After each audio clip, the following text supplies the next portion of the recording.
So ngayon naman, subukan natin palitan MAVIC AIR.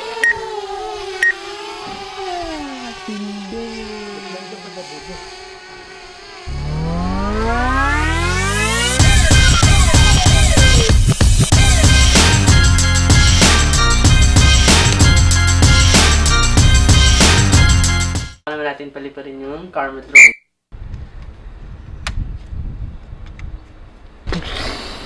So kung nakita nyo, hindi yung GoPro Karma pinalipad natin. Ito, yung MAVIC AIR. So kung titignan nyo, mas maliit siya sa GoPro Karma, di ba? Nangyari kasi dun sa GoPro natin. So lumipad na siya.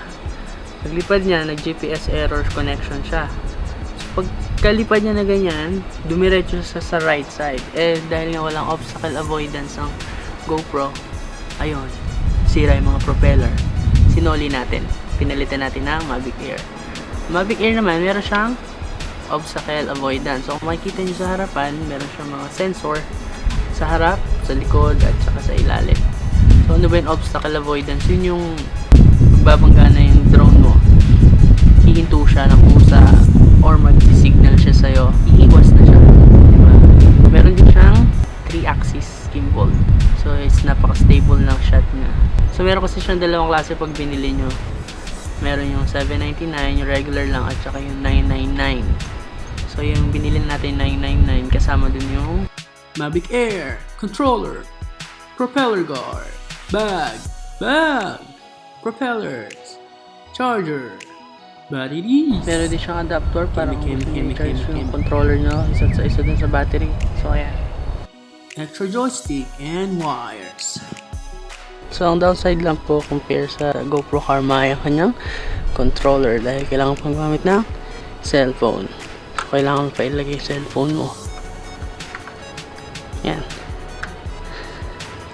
Harapin yung monitor na yung controller.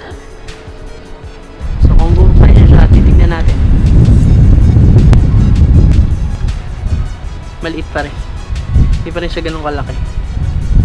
Yan lang. Diba? Compare nyo nga. Napakaliit na niya.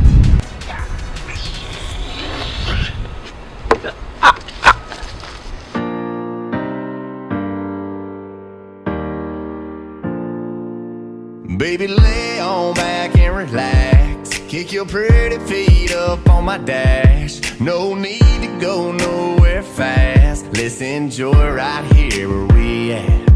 Who knows where this road is supposed to lead?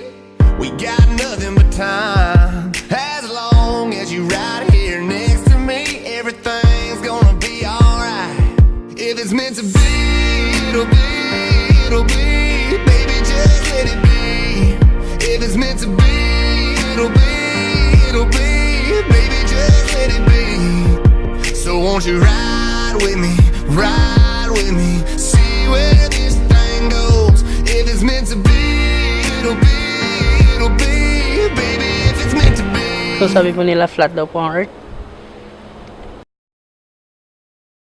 Bilog po. If it's meant to be, it'll be.